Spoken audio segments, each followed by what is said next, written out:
Trouvez vos réponses sur jeunesse-sans-drogue-canada.org.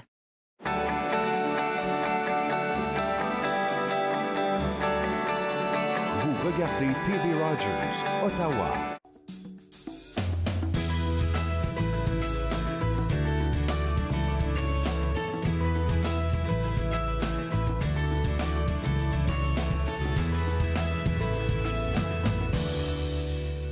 Bonjour et bienvenue à Entre nous, exclusivement sur les ondes de TV Rogers. Je suis Claude-Andrea Bonny. Je me ferai le plaisir de passer la prochaine heure avec vous. Si vous n'étiez pas à Ottawa en fin de semaine passée, il s'est passé quelque chose d'extraordinaire. Les Franco-Ontariens sont sortis massivement. Ils se sont tous retrouvés au niveau de l'hôtel de ville, donc juste à côté de l'hôtel de ville, pour manifester. Pourquoi manifester? En fait, c'est juste pour faire entendre leur voix, parce que le gouvernement, le premier ministre de l'Ontario a décidé de faire certaines coupures pour des services en français, par exemple, et celui aussi de l'Université de l'Ontario. Et puis, les Franco-Ontariens sont sortis pour se faire entendre, pour montrer qu'ils sont soudés, c'est ce que j'ai pu remarquer et constater. Et puis, durant cette manifestation, nous, on était présents, parce que vous savez qu'on était présents parce que vous avez été plusieurs à partager l'émission, à regarder l'émission, et on vous remercie pour cela. On a eu plusieurs entrevues qu'on n'a pas eu l'occasion de vous montrer, et comme depuis le début de la semaine, je ne fais que le dire, on va essayer de vous les montrer au fur et à mesure. Aujourd'hui, on est rendu à la 3e. Hier, on parlait avec Mélissa, vous avez vu l'entrevue, de Mélissa Ouimet. Aujourd'hui, on part à la rencontre, à l'entrevue de son père, M. Régent Ouimet. Suivez ça. Vous avez 3 générations qui vous accompagnent, hein? Oui, il y a 3 générations ici avec moi. Puis on est fiers de supporter le Franco. On est Franco, puis on en est content aussi. Alors, dites-moi, c'est quoi l'importance pour vous d'être ici présent aujourd'hui? Bien, c'est de démontrer qu'il faut continuer à se battre. On recule tout le temps avec un gouvernement conservateur, il ne faut pas gêner de le dire. Puis là, il faut se battre, il faut se réunir tout ensemble, puis montrer qu'on est là, puis qu'on se lève debout. Premièrement, on a eu un exemple de Mme Simard, puis j'en suis content aussi. Elle s'est levée debout, puis je suis fier d'elle. Alors là, tout de suite, là, on a dit que on va dire la manifestation était prévue pour 1h, 1h30, mais vous êtes là beaucoup plus tôt, hein? Oui, je veux rien manquer. C'est pour ça qu'on est de bonne heure ici. Alors, j'aimerais bien parler à Audrey un instant, si elle me permet. Alors, Audrey, c'est quoi l'importance pour toi, ta présence ici? En fait, c'est de me battre pour aller à l'université francophone, de continuer à parler français, puis vraiment un message à Ford, vraiment que les francophones sont présents, puis qu'on est 4,7 dans la population et non 3 %. Alors, dis-moi, donc l'université pour toi, c'est super important, hein? Oui, parce que je veux faire mes études, je veux réussir dans la vie, puis je veux vraiment aller jusqu'au bout de mes passions. Alors, on va te garder là avec moi tout de suite, là, parce que j'ai une question à te poser. Où est-ce que tu as trouvé ton verre à lèvres? J'ai trouvé au Party City. Je le trouve très beau et puis je suis très contente que tu participes ici avec papy, avec tout le monde, avec ta famille. Et puis toi, ça te réjouit le cœur de voir tout ça? Vraiment, c'est vraiment une grosse affaire dans ma vie. Ça va vraiment être une histoire vraiment magique à raconter au monde à l'école. Puis j'avais vraiment hâte d'être ici, puis ça m'excite vraiment. Moi, je suis très contente de parler avec Audrey parce que, on va dire, c'est la 3e génération. Oui. Et puis, tout le monde est impliqué. Et puis, vous donnez quelque chose comme c'est un héritage que vous partagez. C'est un héritage, puis j'espère que cet héritage-là va profiter à Audrey et à tous les petits-enfants aussi. Oui. Puis qu'eux autres connaisseront plus ça, qu'ils auront plus à se battre. Parce que c'est pas la première fois. C'est pas la première fois. Mon père, mon grand-père, ça s'est battu pour la langue française. Il n'avait pas le droit de parler français à l'école. On continue les batailles. On a eu la bataille de Montfort. On a une bataille encore à gagner. Mais j'espère que ça va arrêter.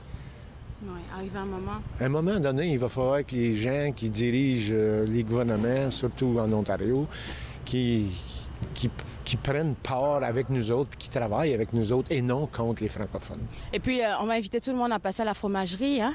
Oh, j'espère qu'ils viennent à la fromagerie. C'est bien important. Alors, merci beaucoup. Merci à toi. Merci.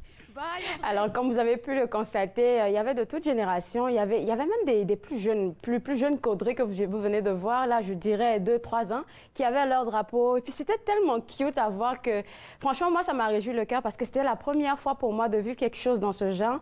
Surtout que moi, je vis en français depuis que je suis toute petite, mais de voir des personnes faire une manifestation de cette envergure-là pour défendre la francophonie, vraiment, ça m'a touchée au plus haut point. Alors, on revient ici aujourd'hui pour l'émission. J'ai quelques informations à vous donner.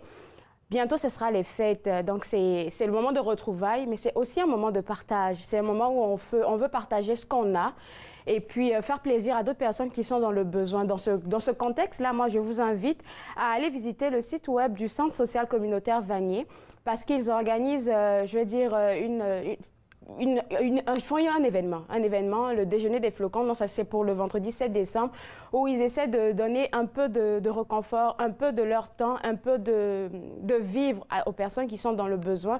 Donc vous êtes invités à visiter le site web pour apporter votre soutien, peu importe lequel. Et puis nous, on vous attend là-bas le vendredi 7 décembre, là, parce qu'on sera avec eux. Donc on vous attend là-bas et puis ça fera plaisir vous-même de participer à quelque chose de bon pour d'autres personnes. Aujourd'hui, à l'émission, si vous avez pensé comme résolution un changement de carrière pour la nouvelle année, je vous invite à rester avec moi parce qu'on va parler avec un consultant en carrière. Vous regardez Entre nous sur les ondes de TV Rogers.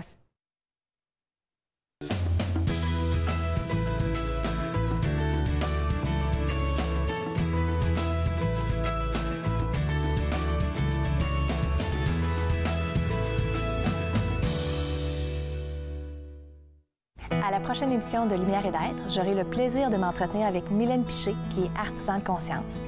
Elle nous parlera de son cheminement et de ses apprentissages. De Lumière et d'être, jeudi 20h30 sur TV Rogers.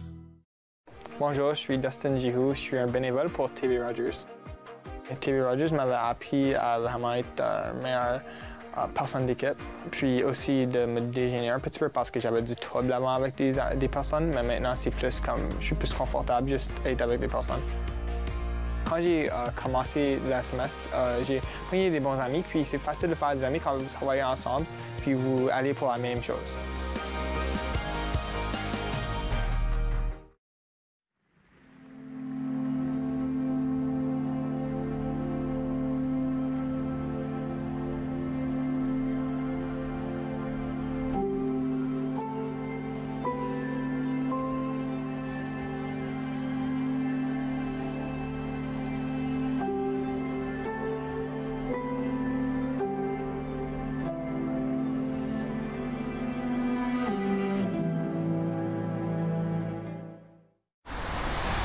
Êtes-vous du genre à continuer ou à arrêter?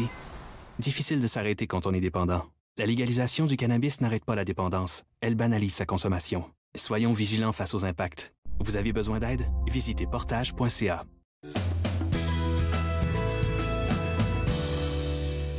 De retour à Entre nous, exclusivement sur les ondes de TV Rogers. Je suis avec Jean-Michel, notre consultant en carrière. Et puis aujourd'hui, on va parler de plein de choses. Mais déjà, pour commencer, moi, je ne te connaissais pas. Je suis allée sur ton site web, puis il y a quelque chose qui m'a tout de suite accroché. Je peux le lire si ça ne te dérange pas? Je suis à l'écoute. Alors, renverser, vous voulez, avec votre système, renverser le modèle traditionnel de développement de carrière. C'est ça. C'est quoi ça? Le fait de dire de renverser, oui. Qu'est-ce qu'on veut renverser dans le fond? Bien, je vais vous dire le vieux modèle. Okay, le vieux modèle, on dit, Stéphanie, dans quel cours est-ce que tu réussis au secondaire? En français. En français. Par exemple. Ça peut être en sciences, en mathématiques. Si c'est mathématiques, on lui dit, OK, si tu réussis en mathématiques, pour tes études postsecondaires, tu devrais aller étudier en comptabilité. Oui. C'est un beau bac. Ensuite, tu deviens comptable. Après, on envoie son CV à toutes sortes d'organisations. On espère que quelqu'un va nous embaucher. Oui. Finalement, on travaille pour une firme de comptable. Puis quand Stéphanie a 27, 29, 31 ans, ce qu'elle réalise, c'est quoi les défis et les problèmes et les opportunités sur lesquels une comptable travaille. Okay. Par exemple, peut-être qu'elle aide à faire une meilleure collecte de données pour que l'organisation fasse de meilleures décisions. D'accord. Peut-être que Stéphanie adore le défi. Ou peut-être qu'elle n'aime pas du tout. Ça arrive, hein? Oui. On en connaît tous. Ouais. Moi, je propose de renverser le modèle. Premièrement, on montre à Stéphanie et à tous les étudiants, voici les défis, les problèmes et les opportunités qui existent dans le monde. Ensuite, on leur montre des compagnies qui travaillent sur ces défis-là. qui travaille pour ces compagnies-là, quels sont leurs emplois, qu'est-ce qu'eux ont étudié pour les préparer à travailler sur ces défis-là. Magnifique. On a changé l'ordre. Wow. Et là, quand on demande à Stéphanie, quand on montre cela à Stéphanie, c'est comme dans tous les domaines, c'est pas dans des domaines spécifiques, voilà. Justement. Comme dans l'ancien modèle. Hein. Justement. Parce que c'est vrai que pendant que j'y pense, là, tout le monde fait comme ça, hein, depuis longtemps. Oui. Et puis, est-ce que ça marche avec... c'est avec des jeunes seulement que vous travaillez? Je me spécialise avec des jeunes, mais durant ma carrière, j'ai travaillé très longtemps avec des adultes dans un contexte de développement de leadership. Ce que j'ai appris de ces gens-là, c'est que une carrière, c'est pas linéaire. Oui. On travaille sur progressivement des défis de plus grande envergure. Oui. Comme on progresse dans notre carrière et on peut changer de domaine. Oui, ça et ça peut être une approche interdisciplinaire. Donc moi, j'ai pris tout ce que j'ai appris du développement de leadership, j'ai amené ça à des concepts que des jeunes peuvent comprendre. Et aussi, j'ai lu quelque chose qui dit les choix de compétences qu'on possède conduisent à une carrière plus ciblée. C'est ça, le fait de renverser l'ancien modèle. Oui, parce que Stéphanie, on peut lui demander quelles sont tes valeurs, quels sont tes intérêts, quelles sont tes forces. Puis là, elle peut commencer à mieux se comprendre. Parce que ça commence avec la conscience en soi. Augmenter la conscience en soi. Puis là, de comprendre, OK, mais si je veux être une personne comme ça, ensuite, quel impact que je veux avoir sur le monde du travail? Mais magnifique. Et puis là, on a les cartes des défis. Oui. J'ai un peu peur de jouer parce que tu m'as dit qu'on allait jouer parce que j'ai peur de découvrir que peut-être que, je sais pas, il faut que je me redirige encore. Alors, comment ça se passe avec les cartes de défis? Je vais montrer comment ça marche, puis je vais expliquer aux gens à la maison comment eux peuvent le faire. D'accord. Toi, tu vas regarder toutes sortes de défis. OK. Puis tu vas les séparer en 3 piles. Les défis qui ne t'intéressent pas. Ici. Les défis qui t'intéressent. Les défis qui t'intéressent beaucoup. D'accord. Ça te va? OK. Courage.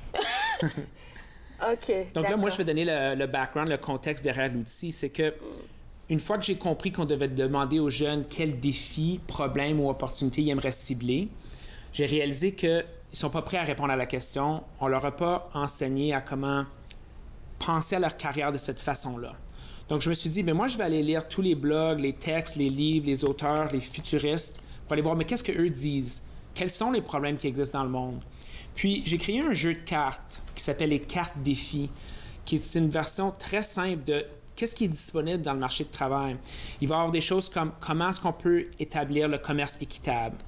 Comment est-ce qu'on peut créer de nouveaux aliments? Comment est-ce qu'on peut communiquer des idées, des émotions? Comment est-ce qu'on peut restructurer le système de santé, bâtir l'école du futur? C'est difficile, hein? Oui, mais ça vous donne une idée de tout ce qui est disponible. Puis moi, le message que je vois que les jeunes ressortent de l'exercice que Claude fait en ce moment, c'est que le monde a besoin de moi. Oui. Il existe tellement de problèmes, de défis et d'opportunités que, dans le fond, le monde a besoin de moi. Puis c'est un message que les jeunes ont besoin d'entendre parce qu'en ce moment, ils entendent c'est compétitif, le marché de travail. C'est difficile de trouver, de faire le bon choix. Vous devez être une chose quand vous êtes plus vieux. C'est pas les messages qu'ils doivent entendre. Ils doivent comprendre, premièrement, que le monde a besoin de moi. Oui, ils vont devoir travailler très fort pour se préparer puis trouver la bonne opportunité. Mais une fois qu'ils arrivent, ils vont sentir qu'ils peuvent avoir un impact sur le monde du travail. Mon Dieu. OK. Je vais pas tout mettre comme d'ici, mais je vais choisir certaines affaires. Je pense que je vais m'arrêter là. Oui. Comment c'est allé? Je pense que je suis quand même sur la bonne voie, j'espère. Est-ce que je peux voir tes choix? D'accord, ça c'est vraiment ce qui m'intéresse beaucoup. Oui. Donc là, imagine dans un contexte scolaire à l'école. Peut-être que je suis conseiller en orientation dans une école secondaire, une école élémentaire, peut-être même un collège ou une université. Puis moi, je vais pouvoir te dire, OK, mais pourquoi tu as choisi aider les gens à atteindre leur potentiel? Puis on s'en parlerait. Okay. Pourquoi est-ce que tu as choisi promouvoir la compréhension, le respect? Ça, c'est ma carte préférée en passant. Ah. Pourquoi est-ce que tu as choisi ou comment est-ce que tu aimerais contribuer à améliorer la santé mentale? Puis on peut parler de tes forces. Tu es excellente en communication. Comment est-ce que quelqu'un qui est excellent en communication peut contribuer à améliorer la santé mentale? Puis les discussions qui viennent de ce processus-là sont complètement différentes. Okay. Ça donne beaucoup d'énergie aux jeunes pour commencer à planifier leur futur. Et puis là, rendu là, quand j'ai ce genre de carte où je connais mes forces, mes faiblesses, qu'est-ce que toi, tu fais avec moi ensuite? Là, on fait le modèle à l'envers, comme on l'avait dit tantôt. Qui travaille à améliorer l'énergie durable en ce moment? Qui sont les compagnies? On les trouve en ligne. OK. Qui travaille là? On va sur linkedin.com d'aller voir, par exemple, qui travaille dans ces organisations-là. On envoie des messages aux gens là pour savoir comment est-ce qu'on peut se préparer. Puis là, on regarde, mais qu'est-ce qu'eux ont étudié? Puis là, toi, tu peux commencer à voir, bien, voici des choses que je pourrais étudier, qui me donnerait les outils pour travailler sur la problématique qui m'intéresse moi. Et puis dans le fond, ça, tu deviens beaucoup plus productif, hein, parce que à fonctionner dans la manière traditionnelle, je vais dire, oui, on va être en comptabilité, mais souvent tu trouves qu'il y a quelque chose qui te manque. T'aimes la comptabilité, par exemple, quand on prend l'exemple de Stéphanie, mais il y a quelque chose qui te manque en fait, hein. Oui. Mais en faisant le renversement, je vais dire comme ça, mais tu te trouves, tu fais pas de défis parce que c'est des trucs qui te stimulent de te créer de nouvelles idées pour ce dont tu es accro. C'est très stimulant. Là, on vient de réveiller quelque chose en moi. Est-ce que je ne vais pas devenir... on va devenir coach, peut-être? Alors, j'ai noté aussi qu'on doit cesser de penser aux emplois et aux carrières pour réfléchir aux défis. Et là, on vient de jouer avec les cas. C'est quoi que tu appelles la carrière de portfolio? Carrière de portfolio, c'est de comprendre d'avance que les jeunes vont pouvoir travailler sur plusieurs différentes choses durant leur carrière. En ce moment, on leur demande « Qu'est-ce que tu veux être quand tu vas être grand? » La réponse, c'est un titre d'emploi. C'est pas une bonne réponse. Je vais être pilote, je vais être médecin, OK. Premièrement, ils en connaissent combien les jeunes? 10, 15, 25 titres d'emploi? La prochaine question, c'est combien de titres d'emploi existent dans le monde? D'après mes recherches, au moins 20 000. Il y a un grand écart entre ces deux chiffres-là, ce que les jeunes connaissent puis ce qu'ils peuvent faire. Donc, la réponse, c'est pas de leur enseigner le dictionnaire de titres d'emploi, mais c'est plutôt de leur faire penser à des problématiques qui existent. Plus tard, ils vont trouver les titres d'emploi. Mais premièrement, cibler des problématiques, des défis sur lesquels ils veulent travailler. Est-ce que les cartes, on peut les avoir peut-être en ligne? Parce que ça pourrait faire un beau cadeau pour aider les plus jeunes. Hein? Oui, moi, je commence avec les parents. Okay. Les parents peuvent aller voir mon site web, mysparkpath.com. D'accord. En français, c'est étincelle.info. Puis ce que les parents vont faire, c'est pouvoir acheter les cartes. Puis là, de prendre les cartes, puis là, de faire le tri avec leurs jeunes pour commencer ce genre de discussion-là. Parce qu'en ce moment, quand on leur demande qu'est-ce que tu veux être quand tu veux être grand ou qu'est-ce que tu vas faire après le secondaire, il y a tellement d'anxiété qui vient à ça. Les jeunes sont perdus. Puis ça l'aide à les débloquer. Ça leur amène une nouvelle énergie. Puis c'est ce genre d'énergie-là qu'ils ont besoin. Bien, merci beaucoup. Et puis, je sens que je vais te contacter bientôt. Je veux jouer encore, là. Ça me fait plaisir. Ça me fait plaisir. Merci de m'avoir accueilli. Alors, si vous êtes intéressé par ces cartes, parce que ça ferait de bons cadeaux pour vos plus jeunes, et puis ça va les aider pour le futur, je vous invite à visiter le site web et puis à parler avec le coach de carrière. On prend une toute petite pause et là, on court au MIFO avec Gabriel qui est avec nous. Vous regardez Entre nous sur les ondes de TV Rogers.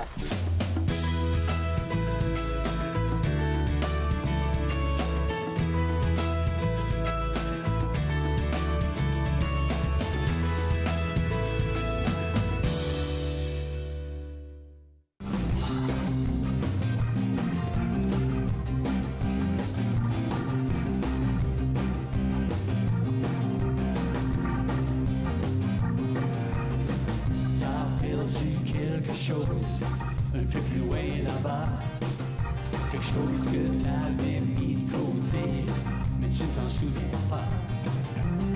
Tu prends plus le temps de me parler, tu ne me vois même plus. Faut dire que je m'en attendais, le dessin prend le dessus. Tiens fort, mais pas le goût de l'amour. Laisse pas tomber ce qui t'appartient pour toujours. Laisse-toi pas aller, perds pas le goût d'aimer. Laisse-toi pas aller, perds pas le goût d'aimer.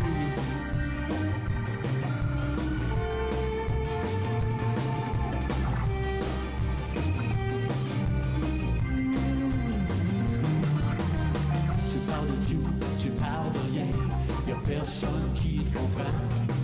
Les mots résonnent font ton cœur, c'est moi qui le ressens. T'as plus de couleur dans tes yeux, tu vis en noir et blanc. Dans un autre monde, sur une autre planète, dans un autre temps.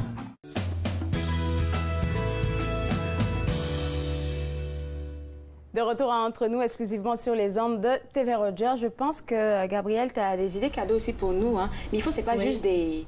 C'est des activités, oui, mais tu penses à nous. Oui. Oui, bien, à toi. Je sais qu'il y a plusieurs choses qui t'intéressent dans ce que je vais te parler aujourd'hui. Dans le fond, aujourd'hui, on va parler d'une tonne d'idées cadeaux. OK.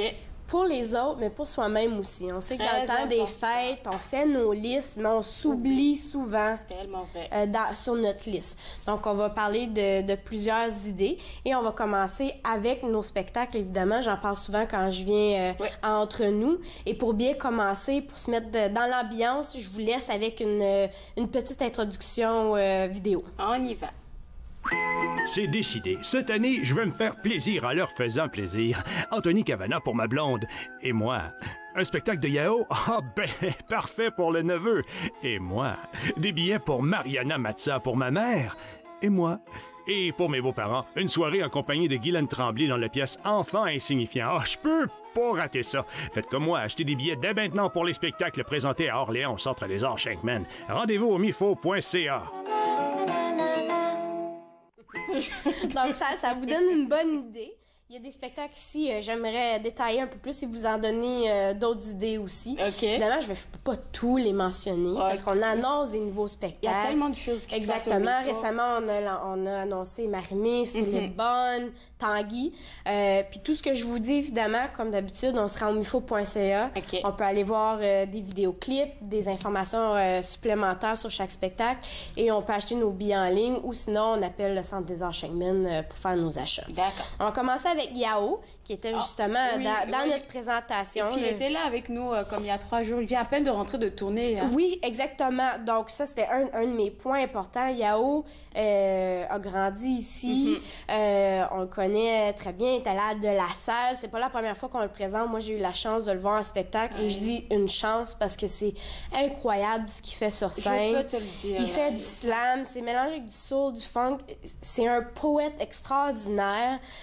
Et là, justement, il fait sa tournée canadienne dans le cadre du festival Coup de cœur francophone. Et nous, on est chanceux. On commence l'année pas mal avec lui. Ça va être présenté le jeudi 24 janvier, 19h30, au Centre des Arts Schenkman. Vous allez exactement, Lapsus. Et il est accompagné de musiciens incroyables aussi. Donc, c'est pas juste lui, il est vraiment entouré d'une bonne équipe. Il est très généreux avec son public. Donc, on crée vraiment une relation avec l'artiste qui n'est pas donnée à lors de tous les spectacles, mais lui, c'est vraiment spécial. Super. Et Anthony Cavana, par exemple, moi, je sais pas, j'ai l'impression d'avoir vu passer quelque part sur mon YouTube, mais jamais écouté. C'est quoi qui fait Anthony Cavana, c'est peut-être normal que ça ne dit pas grand-chose parce qu'il a habité longtemps en France. Donc, il a fait une longue carrière en humour en France. Et là, il est de retour. Lui, c'est au Québec. Il est de retour au Québec et là, il fait la tournée pour son plus récent spectacle solo qui s'appelle Showman. Et lui, dans le fond, ce qu'il dit, c'est qu'il va parler du show le plus beau, c'est celui de la vie. Donc, c'est ça. Il est de retour au Canada. Il vient présenter son spectacle au Centre des Arts Schenkman le 31 janvier. C'est un jeudi à 20h. Et ça va vraiment être une belle soirée. Et là, on se dit des cadeaux pour quelqu'un et moi, mais là, c'est peut-être pour votre chum et vous. C'est peut-être pour la blonde. C'est ça, c'est peut-être pour votre blonde, votre fille, votre père et vous aussi. Donc, évidemment, on peut offrir des billets, mais on s'offre une belle soirée, possiblement avec les personnes qu'on aime. Exactement. C'est un bon moment. Et là, Calabanté, ça, c'est un spectacle spécial. Ça vient d'Afrique en cirque. Donc, c'est très rare qu'on présente des spectacles dans les arts du cirque. Mais ça va être vraiment spécial. Il va y avoir des acrobaties sur la scène. Ça va être accompagné des djembés de la Guinée. Donc, ça va être musique et art du cirque mélangés ensemble. On co-présente avec le Centre des Arts Schenkman. Ça va être dans la grande salle, la salle Harold Schenkman, le 9 février à 19h. Donc ça, c'est un beau spectacle familial. Donc, c'est vraiment pour, pas les plus jeunes, mais je dirais 7-8 ans en montant, là, on peut commencer. Puis tout le monde va être impressionné, peu importe notre âge. Parce que là, Calabanté, quand j'ai vu, j'ai senti que c'était africain. Mais là, quand ils font comme tu dis, des acrobaties dans le genre, il y a souvent des jeux de feu. Est-ce que... Le feu, je suis pas certaine. J'en ai pas vu dans les extraits, je crois pas. Mais par contre, on peut s'attendre à plusieurs personnes sur les épaules. Dieu, ça fait tellement peur. De la gymnastique. Donc, ils sautent. Ça va être très spécial. On n'a pas souvent ce genre de spectacle-là. Je vous le conseille fortement. Et finalement, mon dernier spectacle dont j'aimerais vous parler aujourd'hui, c'est Damien Robitaille, un de nos franco-ontariens qu'on a très hâte de représenter parce qu'il est déjà venu dans notre programmation. Il va nous présenter son plus récent album, Univers parallèle. Et ça va être en format trio. Donc, c'est spécial. Souvent, on l'a avec vraiment full band, mais là, ça va être vraiment juste à 3. Donc, ça va vraiment laisser toute la place aux harmonies, aux solos. Ça va être une ambiance un peu différente, mais comme on le sait, Damien Robitaille, il est très charismatique. Ça va être excellent, ça va être drôle aussi. Et je suis certaine qu'il va faire toutes les chansons qu'on connaît bien de lui et qu'on aime beaucoup. Super. Et puis, en plus de ça, en plus des activités, ben, là, on a dit 31 janvier, février, donc ça part de décembre jusqu'à la fin. On a des spectacles jusqu'au mois de mai et on annonce notre nouvelle programmation, la saison 2019-2020, à la fin avril. Évidemment, je vais être de retour pour vous parler de la nouvelle saison. Et puis, en plus de ça, il y a des sorties, il y aura des conférences, des cours. Exactement. Donc, il y a beaucoup de choses qui se passent au MIFO, spectacles, cinéma, galerie d'art, et on a tout ce qui est côté activités, événements, activités, cours. Et ce qui est bien, c'est que la période d'inscription a commencé dès ce matin. Donc, si vous voulez vraiment avoir votre place avant que nos cours soient complets, allez voir notre programmation en ligne, mifo.ca.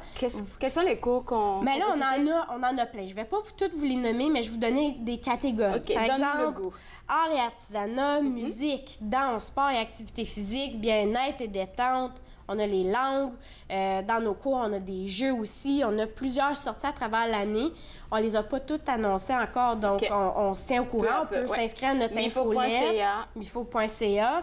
Et on a toutes sortes d'événements aussi au MIFO. On a des conférences, des ateliers, des soupers dansants. Avec des sujets super intéressants. Je vois souvent passer. Exactement. Pour les dîners-conférences, c'est un sujet différent chaque mois et on essaie d'avoir des sujets qui sont soit d'actualité ou très, très intéressants, surtout avec des gens qui sont du coin. Donc, on aime ça mettre de l'avant nos conférenciers qui viennent de la région. On donne des cours d'espagnol, donc on a aussi des cafés espagnols. Donc, c'est des conférences en espagnol. Ça permet de pratiquer. On prend un bon café, on a des peintures nocturnes. On a des dîners, des déjeuners franco. La peinture, c'est pas très beau, mais je pense que je devrais me pratiquer encore. Peinture nocturne, c'est une belle façon pour faire une transition. Donc, si on n'a pas le temps de prendre un cours, de suivre un cours, les peintures nocturnes, on apprend des techniques en 2 heures. On a terminé une toile et on est vraiment guidé par une peintre professionnelle. Donc, ça, c'est une belle façon de peut-être se lancer justement dans la peinture, faire une première exploration. Et nous, on dit que tout le monde a un Picasso en lui. Faut juste le trouver. Alors, arrêtez de vous moquer de moi, vous qui avez vu ma toile, elle est belle. En tout cas, merci beaucoup, Gabrielle. Donc, on va inviter tout le monde à aller au mifo.ca. Exactement. OK, merci. Puis, bonne fête, on se revoit plus, hein? On se revoit plus jusqu'à ce que... On se revoit dans la nouvelle année. OK, donc on se voit dans une année. Oui, en janvier. Alors moi, je vous invite à visiter le mifo.ca pour avoir accès à toutes ces activités et puis voir la liste. Il y a toujours plein de choses qui se passent au MIFO. Allez visiter le site web. On prend une toute petite pause et juste après la pause, on va parler de décoration de Noël. Comment ranger tout ça après les fêtes? Vous regardez Entre nous sur les ondes de TV Rogers.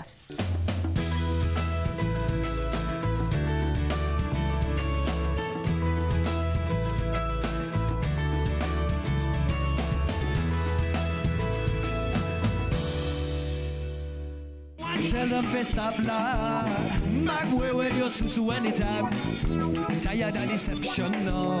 Wax got On tous avec aplomb, les raisons se le passaient. Marchons tous à pas de plomb, des raisons tous aux aguets. Montrons tous avec aplomb la vérité à deux visages. Le père et le pervers, l'enfant, le cœur et les visages. Nous montrons tous l'hypocrisie est naturelle. Plus forte à mon avis que la sélection naturelle. Nous montrons tous avec aplomb, gardant la forme mais pas le fond. La vérité soit elle est qui nous soit en pense, c'est ce qu'on apprend. Me want it so bad. Me want the truth of me getting on me woulda glad. Me want it so bad. It's your world, man. Me want it so bad. Me want the truth of me getting on me woulda glad. Me want it so bad. This your world, man. Tous cogite en noir, porte des gants blancs. La perspective, je la respecte, je pense en noir, tu penses en blanc. Pourquoi c'est bien ou mal d'être à la droite ou à la gauche? Pourquoi on dit de l'homme qui est malade derrière la bouche? Je m'entends tout ça, ne me pose jamais la question. Qui ment ou ne ment pas, exprime seulement ta dissension. Je me délecte face à face entre ta conscience et l'intuition. Face à toi, je suis menteur, mais je suis comme toi, c'est l'allusion. Me want it so bad. Tell me want the truth to make it, and me would have glad. Me want it so bad. It's your world mad. Me want it so bad. Me want the truth to make it, and me would have glad. Me want it so bad. It's your world mad. La vérité.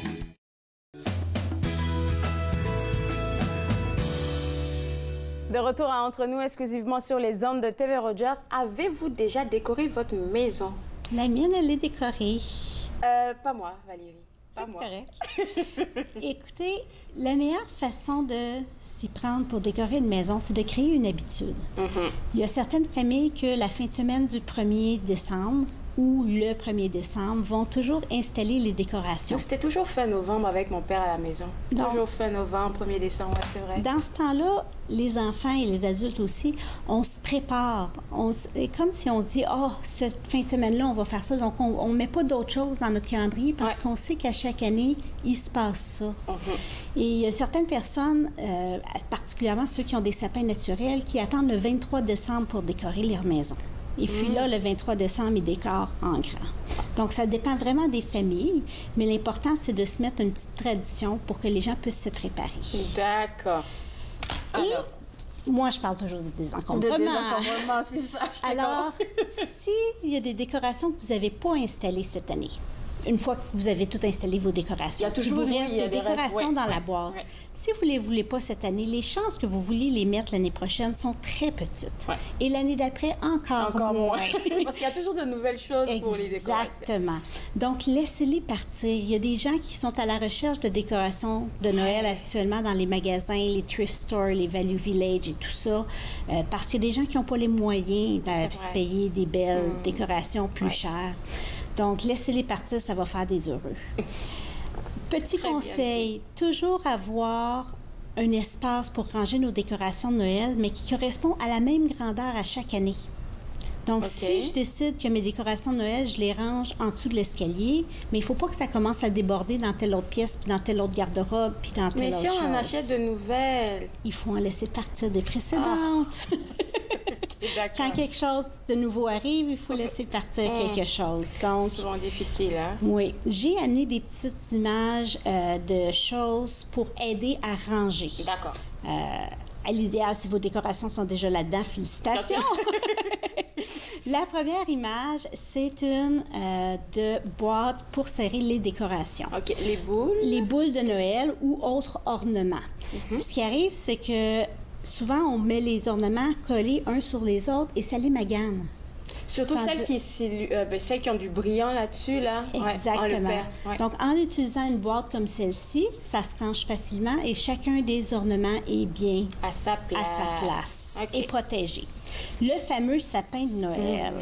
Il prend comment d'espace? Il tombe, il se rouvre. Sinon, les anciens, les branches qu'on débarque et qu'on ne sait plus quoi faire avec. Ça me rappelle quelque chose parce que la dernière fois que je me souviens, on rangeait le sapin avec mon père, comme c'est le même carton depuis que le sapin arrivait à la maison. Donc, à chaque fois, ça débordait un peu. Là, il enfonçait, il a coupé une fois parce que ça débordait trop. Ben oui, il existe des sacs pour ça. Donc, des sacs, c'est comme en tissu, comme les tissus de sac à dos. Donc, c'est très solide. Tout reste à l'intérieur. On n'a pas de miettes, de morceaux de petits sapins de Noël qui tombent un peu partout. C'est facile de le mettre en dessous de l'escalier ou dans notre salle de rangement parce qu'il est maintenant dans un format rectangulaire. Donc, ça prend moins d'espace. C'est mieux rangé. Exactement. L'autre chose que je vous ai amenée, c'est les fameuses extensions, les lumières de Noël. On a tendance à faire un tapon et là, il faut le démêler. Et là, on n'aime pas démêler ça, donc on va en acheter des nouvelles. Ben oui. Et on garde les anciennes mêlées. Donc, il y a des gens qui se ramassent avec des dizaines de sets de lumières de Noël. Ben oui. J'ai une image aussi pour ça. C'est comme les tuyaux d'arrosage. On peut rouler nos extensions de lumière de Noël autour de... En faisant très attention, parce qu'à cause des lampes, là, Ça va très bien, puis les lampes sont... Tu sais, on roule pas en tirant super fort, là, mais on les roule et ça va très bien. Les lampes sont protégées, il n'y a aucun problème. Et il existe même des sacs pour mettre ces rouleaux-là dedans si on a plusieurs sets de lumière de Noël. Ce genre de sacs, on va les trouver où? Amazon. Amazon, OK. Donc, c'est le temps parfait pour commander pour quand vous allez défaire votre arbre de Noël, avoir déjà reçu ça. D'accord, OK. La dernière image que je vous ai amenée, c'est les fameux papiers de Noël. Donc, il existe des compartiments exprès pour les mettre, pour pas que ça tombe un peu partout et surtout pour que les papiers restent en bon état. Okay. Et non pas que les papiers se désencombrent. Donc, on a parlé que c'est important d'avoir une routine pour quand faire l'arbre de Noël. Oui. Mais c'est important d'en avoir une pour quand on défait l'arbre de Noël. On n'aime pas faire ça. Hein. Moi, je n'aimais pas quand c'était le moment de défaire. Mon père parlait durant une semaine. Là. Dites à votre frère de débrancher, mais jamais. Ça devient une corvée dans ce temps-là et c'est pas agréable. Mon beau-père, par exemple, le 2 janvier chaque année, il sort en pyjama avec ses bottes d'hiver, son manteau d'hiver et il enlève ses lumières de Noël à l'extérieur. Les fêtes sont terminées. Chez lui, c'est le 2 janvier, systématiquement. C'est une tradition. Ils mettent la musique de Noël et on défait les décorations.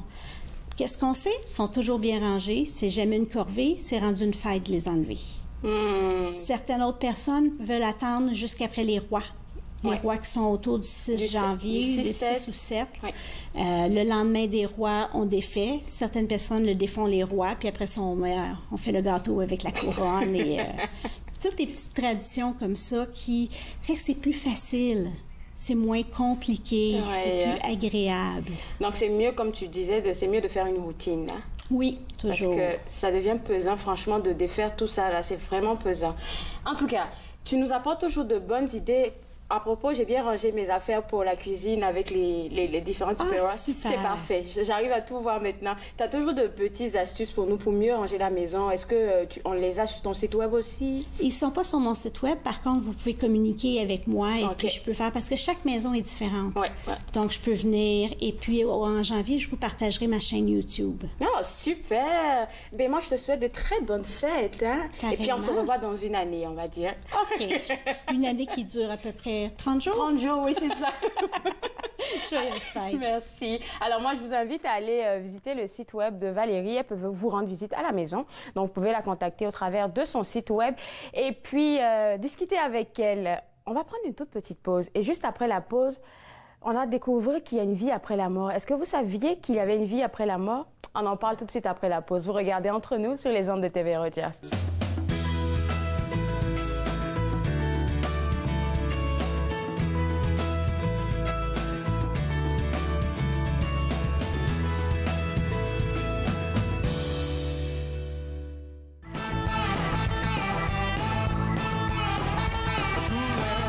Sacré mon cœur, mais je peux pas passer le quart de porte.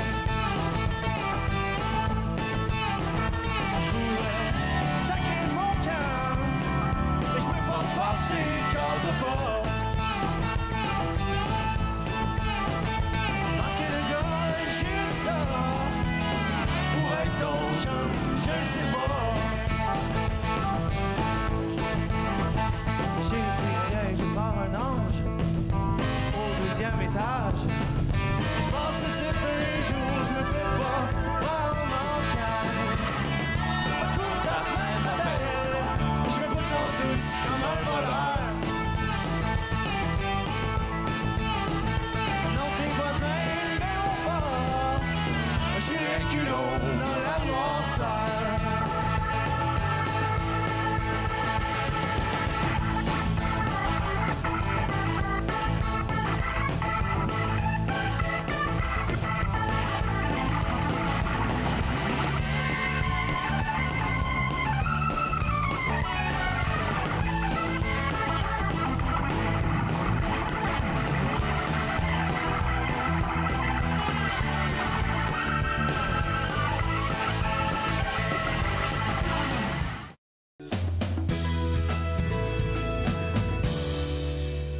De retour entre nous exclusivement sur les ondes de TV Rogers, je suis avec Marie-Pierre Chaumont, notre canalisatrice. Et aujourd'hui, on va parler de la vie après la mort. Oui. C'est pas que j'y crois pas, mais je trouve ça irréaliste. Hein? Oui, bien, premièrement, c'est drôle, quand tu disais ça, je me disais, c'est drôle, on a tous ça en commun, hein, la mort, mais on a tous des opinions différentes sur comment que ça se passe. Puis c'est correct. Moi, je pense que chaque personne devrait le voir de sa façon, parce qu'on n'a pas été élevé de la même façon, on n'a pas le même plan de vie, donc je pense que tu devrais te respecter dans la façon que tu perçois les choses. D'accord. Donc, je voulais parler de la vie après la mort parce que moi, un de mes grands intérêts, c'est de dédramatiser ce qui arrive quand on part. On part de l'autre barre. Okay. Donc, puis ce qui a activé ça pour moi, c'est que j'ai rencontré il y a quelques semaines une femme qui s'appelle Megan Perry, et qui a vécu une expérience où elle est morte puis elle est revenue dans son corps. Donc, je pensais te raconter rapidement qu'est-ce qui lui est arrivé, puis après ça, on part avec ça. D'accord. OK, parfait. Donc, Megan, elle était au travail et elle a senti comme un point ici sur son coude, comme une piqûre de moustique. Puis, elle n'a pour rien fait. Elle a vu qu'elle avait un point rouge, puis à peu près 2-3 heures plus tard, elle a commencé à être très fatiguée, au point qu'elle j'avais des problèmes à mettre un pied devant l'autre. Fait que quand elle a fini sa journée, elle s'est rendue de peine et de misère à sa maison. Quand elle a enlevé son manteau, elle avait une balle de tennis à la place du poing. Donc, elle est allée à l'hôpital et le médecin, quand il a regardé ça, il a dit « Je pense que tu as la maladie mangeuse de chair. Donc, on va tout de suite te mettre sur antibiotiques. » Fait que son conjoint a dit « Je vais aller m'occuper des enfants durant que tu reçois les antibiotiques. » Puis là, ce qui était... Moi, quand elle me racontait son histoire, c'était fascinant. Premièrement, elle me l'a raconté dans un café. Puis le monsieur à côté faisait semblant de travailler, mais... mais là, c'était l'histoire. C'était tellement bon. Donc, fait qu'elle dit, je sentais qu'il fallait que je sois assise parce que je me sentais sortir. J'étais toujours en train d'essayer de me ramener dans mon corps. Elle ne canalisait pas. Elle avait un travail super régulier. Là, elle n'était pas quelqu'un qui touche beaucoup à la spiritualité. Et donc, l'infirmière lui a dit, je m'en vais chercher tes antibiotiques. Je reviens, mais c'est super occupé, donc je vais revenir le plus vite possible. Puis là, elle racontait qu'elle bougeait ses pieds pour être sûre de rester dans son corps. Elle dit, je me sentais sortir, puis là, je revenais. Je me sentais sortir, je revenais. Et donc, à un moment donné, durant qu'elle attendait, sa vue a arrêté de fonctionner. Elle voyait plus rien. Puis ensuite, elle a entendu, c'était très bruyant dans l'hôpital ce soir-là, elle a entendu comme ça baissait le son, elle n'entendait plus rien. Puis là, elle dit, là, c'était la terreur, parce que là, j'étais plus en contrôle du tout. Puis à un moment donné, elle dit, comme je ne pouvais pas rien contrôler, j'ai juste décidé de lâcher prise. Puis elle est tombée, elle était sur sa chaise, mais elle est tombée sur elle-même, là, comme repliée sur elle. Et elle dit, c'est ça qui est tellement extraordinaire, c'est que quand elle a lâché prise, là, elle s'est sentie sortir. Puis elle est rentrée, en fait, la façon qu'elle l'explique, c'est qu'en fait, elle s'est sentie re-rentrer à l'intérieur d'elle. Sa colonne. C'est une belle histoire en passant. Et donc, elle est rentrée vers la lumière. C'est comme à l'intérieur d'elle. Puis quand elle dit, j'ai passé de l'autre côté, elle dit, là, c'était indescriptible. Puis quand elle me racontait son histoire, la vibration était incroyable. Et les 2 fois qu'elle me racontait son histoire, en passant, quand elle disait, c'était tellement lumineux, au même moment, le soleil est sorti, puis là, c'était tout, ça arrangeait avec le gars des vues, c'était vraiment beau. Et donc, quand elle est sortie de l'autre côté, elle dit, ce que je ressentais, c'était juste de la légèreté, de l'amour. Elle dit, je chantais tous les gens qui m'aiment, que j'avais perdus, qui étaient autour de moi, tous mes guides. Donc, elle dit, c'était indescriptible comme émotion. Elle restait là pendant quelques minutes. Elle savait que tout était parfait, peu importe si elle restait, si elle retournait dans son corps. Ses guides lui expliquaient dans la vibration que tout était parfait. Puis finalement, elle a entendu son guide qui lui disait, fais confiance. Puis elle a su à ce moment-là qu'il fallait qu'elle redescende. Fait que quand elle a commencé à redescendre, elle se voyait dans la chaise. Elle voyait l'infirmière qui arrivait vers sa porte. Puis elle a vu l'infirmière qui est rentrée, qui a vu Megan qui s'est mise à courir, puis elle l'a pris, puis elle l'a remis debout. Puis quand elle a fait ça, Megan est revenue dans son corps, puis là, elle était dans le choc.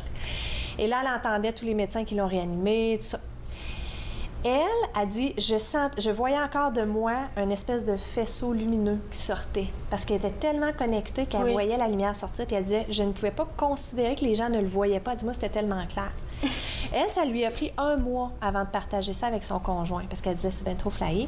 Puis un autre élément qui était tellement extraordinaire, c'est que dans sa chambre, premièrement, en passant, elle a guéri après 5 jours. Après 5 jours, c'est complètement disparu. Ils n'ont jamais été capables de diagnostiquer ce qu'elle avait. Et le soir où elle était dans sa chambre, il y avait un monsieur qui était en train de mourir, puis elle a regardé par le rideau, puis il y avait une super belle lumière qui sortait de lui aussi. Fait que son message il est très positif, parce qu'en fait, ce qu'elle expliquait, c'était qu'il n'y a aucune raison d'avoir peur. Quand elle a lâché prise, quand elle a finalement laissé le processus de se faire, elle était tellement accompagnée, elle était tellement dans l'amour que il n'y avait plus besoin d'avoir peur. Tu comprends ce que je veux dire? Oui. Est-ce qu'elle travaillait auparavant avec ses guides? Du tout. Pas du tout. Elle avait pas rapport Jamais, jamais, jamais. Donc, elle, son défi, c'est que là, maintenant, elle doit vivre dans son corps humain, même si elle a senti quelque chose d'extraordinaire, là, elle est vraiment dans sa nature humaine. Donc là, elle a un niveau un peu plus élevé que nous. Hein, bien, en fait, ce qu'elle essaie de faire, c'est... Oui, les défends une petite ride. Donc, elle doit apprendre à vivre avec le côté humain. Moi, je comprends ce qu'elle veut dire, parce que moi, toute ma vie, je pouvais percevoir, sans savoir que je percevais ça, je pouvais percevoir la légèreté à l'extérieur de nous. Je trouvais ça difficile, moi aussi, être dans l'humain. Ouais. Donc, avant que j'oublie, moi, j'ai fait une vidéo avec Megan qui est disponible sur mon YouTube à mariepierrechaumont.com. Donc, si vous voulez écouter son histoire, ouais, c'est 20 minutes, c'est un peu long, mais c'est extraordinaire. OK. Donc, c'est pour ça que je voulais parler de la mort aujourd'hui, pour qu'on dédramatise. D'accord. Qu'est-ce qui arrive quand on meurt? Puis surtout, qu'est-ce qui se passe après? Est-ce qu'on reste de l'autre côté? Est-ce qu'on revient dans notre corps humain? Est-ce qu'on choisit de vivre une autre vie? Il y en a qui parlent de réincarnation. Oui, j'aime ton petit regard. C'est comme, OK. Parce que même quand j'étais en Inde, j'ai étudié en Inde, là-bas, ils parlaient vraiment Oui, oui. Dans cette vie, oui. Ils parlent beaucoup de réincarnation, et ça se fait dans les animaux. Oui. C'est pour ça qu'il ne faut pas toucher une vache ou quelque chose dans le genre. Bien, ils considèrent que chaque être est un être spirituel. OK. Donc, puis c'est ça, je trouve ça intéressant, parce qu'en fait, on est des êtres spirituels qui vivent une expérience humaine. Donc, à la place de se dire, moi, je suis un humain, en fait, on est des êtres spirituels. Chaque personne va choisir, est-ce qu'ils veulent revenir ensuite? Est-ce qu'ils veulent rester de l'autre côté? Est-ce qu'ils veulent vivre d'autres choses? Okay. Moi, ça fait plusieurs vies que j'ai. J'ai des flashs dans certaines expériences. J'ai eu des flashs de moi dans d'autres existences. Je croise des gens, j'ai croisé des gens, je les ai reconnus tout de suite. On le savait qu'on se connaissait. Non, c'est pas doux. Souvent, ça arrive. C'est vrai que ça arrive. Hein? Exactement. Parce que nous, on a une famille d'âmes avant d'arriver ici. Et souvent, on s'incarne dans des familles similaires. Okay. Donc, mes parents, ils viennent de ma famille d'âme. Ça veut pas dire que je vais nécessairement être très proche de mes parents.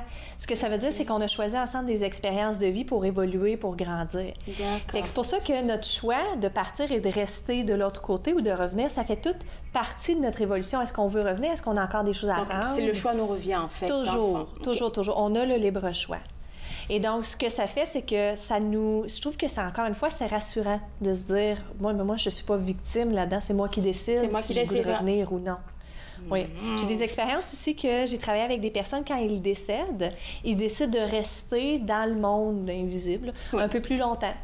Donc, moi, j'avais rencontré quelqu'un, il était tellement drôle. Lui, il voyait les gens qui étaient décédés. Puis, au funérailles de son père, il voyait son père qui disait « Ah, j'en reviens pas qu'il soit venu, lui. Ah, mon Dieu, lui, il est venu. » Puis, il dit « J'essayais de pas sourire. » Il s'appelait Simon Leclerc, le monsieur. Il disait « J'essayais de pas sourire. Je voyais mon père tellement de bonne humeur. » Mais là, j'avais de l'air, il fallait que j'aie de l'air triste. Puis ça, c'est une autre affaire, c'est que c'est pas parce même si vous croyez, OK, bien, la personne va être correcte, c'est correct d'être triste quand même quand elle quitte. Super. Ouais. Super. Merci beaucoup, Marie-Pierre. Puis il faudra pas oublier, ton livre, il est disponible sur ton site web. Une vie lumineuse. Puis en librairie aussi. Super. Alors moi, je vous invite tous à prendre le livre, parce que moi, ça me fait énormément de bien. Ça pourrait faire un beau cadeau de fête de fin d'année. Et on n'oublie pas aussi la vidéo YouTube avec la madame qui est sortie de son corps, Megan, et qui est revenue. En tout cas, je vous invite à regarder tout ça. On va prendre une toute petite pause, et juste après la pause, chose bizarre, on va parler de testament. Vous regardez Entre nous sur les ondes de TV Rogers.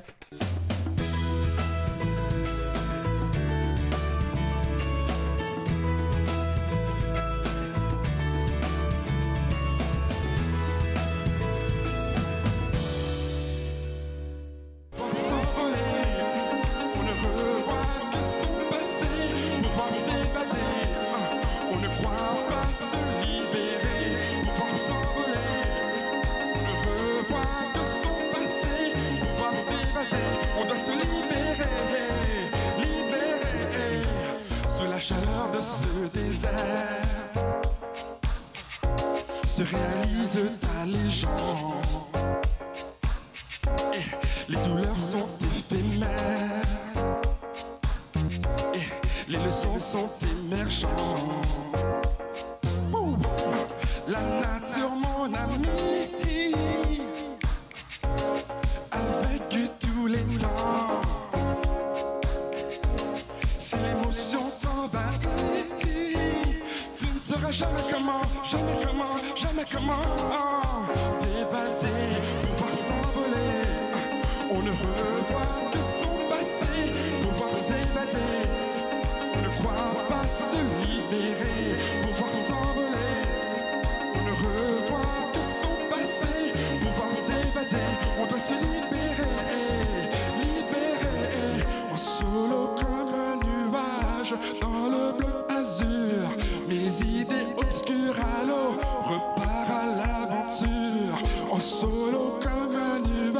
nage dans le...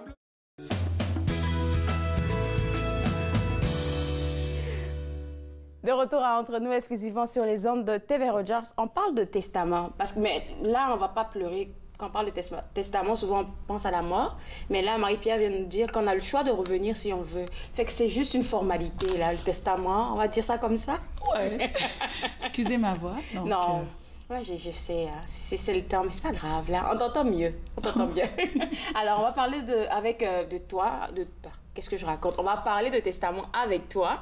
Et puis, dis-moi un peu, le testament, ça sert à quoi? Est-ce que c'est important de faire un testament? Bon, ben en fait, un testament, c'est la façon de prévoir avant.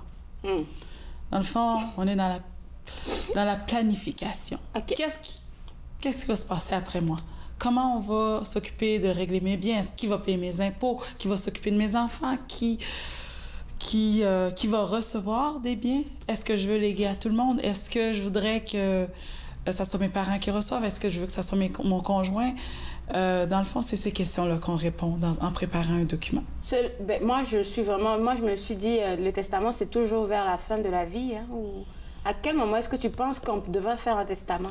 En fait, on peut faire un testament à tout moment. Dans le fond, dès qu'on a 18 ans et qu'on a des biens, on pourrait faire un testament. Okay. Qu'est-ce qui nous empêche de prévoir? On a une expectative. Dans le fond, quand tu fais ton testament, ça ne veut pas dire... Tu n'es pas obligé de nommer que tu vas donner ton chat Sylvestre. Okay. Tu pourrais avoir le chat qui remplace Sylvestre et qui s'appelle Toutou. Toutou. C'est vrai, c'est vrai. Et puis, donc, dans le fond, il n'y a pas d'âge pour faire un testament. Il faut juste avoir des biens immobiliers ou mobiliers. Tous nos biens. Tous nos biens. En fait, les gens pensent qu'ils n'ont pas de biens. Tout le monde pense ça. C'est un mythe. C'est ça que j'ai demandé au début. C'est juste pour les biens immobiliers ou... C'est pour tout. Avez-vous un compte en banque? Ben oui. Bon, s'il y a quelques sous dedans, ben vous avez des biens. Du coup, je me sens riche. Ben oui, regardez. Souvent, les gens nous disent « Ah, j'ai pas beaucoup de biens. » Mais qu'est-ce qu'on a comme biens? On va avoir quelqu'un qui a un travail. On va dire... Paul, il travaille au fédéral. Il y a un fonds de pension, il y a son petit condo, il y a sa voiture, il y a des prêts dessus, effectivement, il y a une hypothèque sur sa maison, il y a un prêt auto avec Nissan Canada Finance, il a, je sais pas, peut-être quelques dettes, une carte de crédit, une dette d'études parce qu'il a 28 ans, il vient de finir. Il a peut-être, avec son emploi, il y a peut-être des avantages qui sont liés à l'emploi. Il va peut-être avoir pris une assurance vie parce que, je sais pas, ou ses parents ont pris une assurance vie pour lui parce que depuis qu'il est tout petit, qu'ils ont payé. Il va peut-être avoir un sideline en plus d'être fonctionnaire ou d'avoir un emploi steady. Il y a peut-être, je sais pas moi, une mini-business qu'il construit. Oui. Donc, ça a une valeur. Donc, tout ça, c'est ton patrimoine. Et c'est ça que tu veux laisser dans ton testament. OK. À 18 ans ou à 20 ans, j'ai pas suffisamment de biens immobiliers. J'ouvre mon testament. Mais au fur et à mesure, est-ce que je suis à mesure de changer? Par exemple, si j'ai mis des noms. On peut changer les noms avec le temps. OK, OK. Ça se révise. En fait, on dit aux clients de penser à réviser leur testament environ dès qu'il y a un changement ou on pourrait regarder 10-15 ans. C'est une optique. Il y en a des gens qui les révisent à chaque 5 ans. J'ai des clients qui reviennent et qui disent « Bon, ben ça fait 5 ans, ma situation a changé. » Mais c'est vrai. Regardez, lors d'un grand changement dans la vie, vous avez des enfants, un enfant qui naît. Ah ben là, il y a une nouveauté. Vous avez, au contraire, un enfant qui décède, vous avez un divorce, vous vous mariez. Ben, il y a des changements. Ah, oui. Moi, dans mon pays, le testament crée toujours des histoires. Parce que dans la logique, quand quelqu'un décède, on va dire un père de famille, normalement, les biens reviennent à ses enfants. Est-ce que je veux dire, c'est pas que, je veux pas dire légal, mais est-ce que normalement c'est la norme? Je peux décider ou quelqu'un peut décider de donner ses biens à n'importe qui, pas à sa famille? Bien sûr. Parce que je pense qu'il y a différents types de legs. J'ai fait de droit, mais je suis pas allée plus profond que ça. OK. Ben, il pourrait arriver, moi j'ai des gens qui disent que je veux pas donner rien à ma famille parce que je suis pas proche et qui vont décider de donner leurs biens, au contraire, à des œuvres de bienfaisance. Au Canada, ici, il y a une liste. On peut recevoir, comme juriste, on nous envoie une fois par année la liste des œuvres de bienfaisance enregistrées. Donc, on pourrait léguer à eux. Mais on pourrait léguer à des neveux, des nièces. Les gens qui n'ont pas d'enfants peuvent y aller comme ça, des amis, un conjoint, des frères et sœurs. Moi, j'ai des gens qui choisissent des frères et sœurs. On pourrait y aller en disant que je veux que ça soit toute ma famille. J'en ai. Mais il y en a des gens qui vont dire « Oh non, moi, écoute, je suis pas proche du tout. Par contre, mon ami Paul, on a tout fait ensemble, on a traversé toutes les difficultés ensemble, on a grandi ensemble comme adultes. » Ben, j'aimerais ça que ça soit lui. Est-ce qu'il y a des personnes qui peuvent contester ça? Les gens de la famille surtout? C'est certain que, regardez, il y a 3 sortes de testaments au Québec. En Ontario, il y a 2 sortes. Il y a le testament holographe, donc vous prenez une feuille de papier, vous écrivez votre main, vous signez, vous datez. Devant le... Non, tout seul. OK. Ça, c'est le testament holographe. Il a valeur de droit aussi. Il a valeur de droit. Il y a peut-être des règles pour le vérifier, mais c'est un testament. Après ça, il y a le testament devant témoin. Généralement, quand vous faites votre testament devant un avocat, en Ontario, même au Québec, partout dans le monde, c'est le testament devant témoin qu'il vous propose. Donc, il va témoigner du testament qui a été fait, par exemple, par moyen électronique. Vous pouvez le faire à l'ordinateur, à la dactylo, il n'y en a plus beaucoup. OK. Vous l'imprimez, daté, signé devant 2 témoins. OK. Souvent, quand les avocats les font, ils vont même faire un affidavit pour déclarer qu'il y a quelqu'un... Les témoins vous ont vraiment vu signer le testament. Donc, ça va avoir une règle... un poids de preuve plus tard. Et au Québec, il y a le testament notarié. Notarié, donc devant notaire. Oui. Et qu'est-ce que c'est que les règles pour dire qu'un testament pourrait être contesté? Oui, on peut contester un testament qui soit fait holographe devant témoin ou devant notaire. Devant notaire, il y a la petite difficulté, c'est que faut faire, c'est une procédure judiciaire très lourde de contester un testament fait devant un notaire. Ça s'appelle une inscription en faux. Donc, il faudrait prouver que le notaire a fait des faussetés ou a inscrit des choses fausses. Quand on a des gens plus âgés, on va leur proposer ou leur demander de se faire, de rencontrer leur médecin, d'avoir une attestation médicale qui dit qu'ils avaient bien la capacité. Je suis tellement accrochée, je pense qu'on va prendre la pause là. Juste après la pause, on continue de parler de comment se mettre en œuvre notre testament. Vous regardez Entre nous sur les ondes de TV Rogers.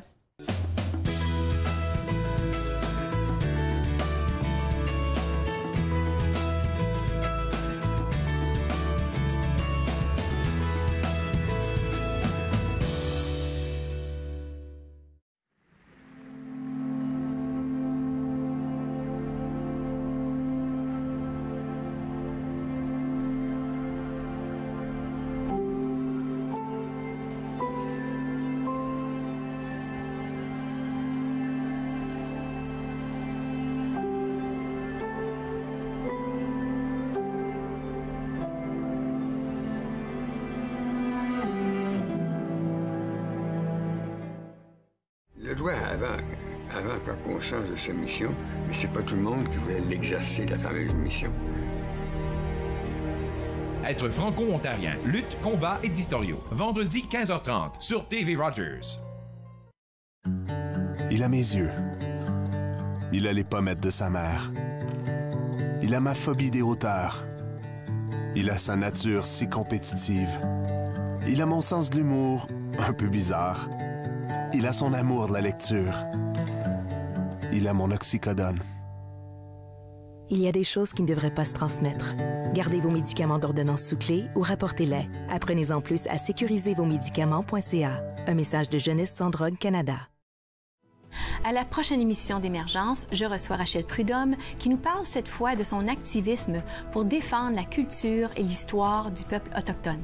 Émergence, dimanche 19h30 sur TV Rogers. De retour à Entre nous, exclusivement sur les ondes de TV Rogers. On parle toujours avec notre notaire, Véronique, et puis on parle de testament. Oui. Puis là, j'étais tellement captivée parce que ça, c'est un gros souci chez nous là-bas. Qu'est-ce que tu nous disais concernant le testament quand on partait en pause? Ben, en fait, je disais que si on veut s'assurer que la personne a la capacité, surtout avec le vieillissement, on va peut-être, les notaires, on nous suggère, puis même j'imagine que nos collègues avocats vont faire la même chose, demander des attestations médicales sur la capacité. Okay. C'est-à-dire s'assurer que la personne, quand il fait son testament, il est vraiment capable et il comprend ce qu'il fait parce que c'est un gros acte. Par contre, quand on fait notre testament, on va faire, on peut le modifier à n'importe quel moment. Et puis on prend les dettes aussi, hein? Oui, ben en fait non, pas tous. Ok. C'est-à-dire le légataire particulier, donc il y a il y a différentes sortes de legs. Il nous reste juste 15 secondes. Mais il y a une sorte de leg. Le leg universel, on prend les dettes. OK. Donc, on s'occupe de vérifier. Donc, on fait inventaire. Oh, mais on prend les dettes après avoir fait inventaire. Donc, si on se rend compte qu'il y avait trop de dettes, on n'accepterait pas. Oh, merci beaucoup, Véronique. Ben, moi, je vais inviter tout le monde à aller te visiter si ils veulent. Alors, moi, je vous invite à aller visiter Véronique Semexan sur son site web. Et puis, moi, je me suis fait le plaisir de passer 7 heures avec vous. On se voit demain pour une émission très chargée. Au revoir.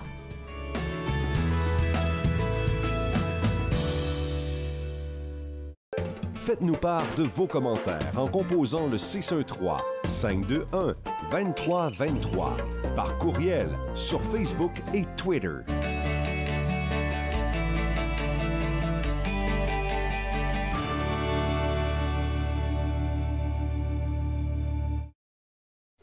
Bonjour, mon nom c'est Amélie et je suis bénévole chez TV Rogers. Pour moi, mon expérience a commencé en tant que bénévole parce que j'étais intéressée à en découvrir un peu plus. Il y a vraiment une aire de famille à Rogers qui ajoute beaucoup à l'expérience. C'est une porte qui s'ouvre, qui en ouvre plusieurs autres et qu'on aime ou qu'on n'aime pas ça, on va en retirer quelque chose.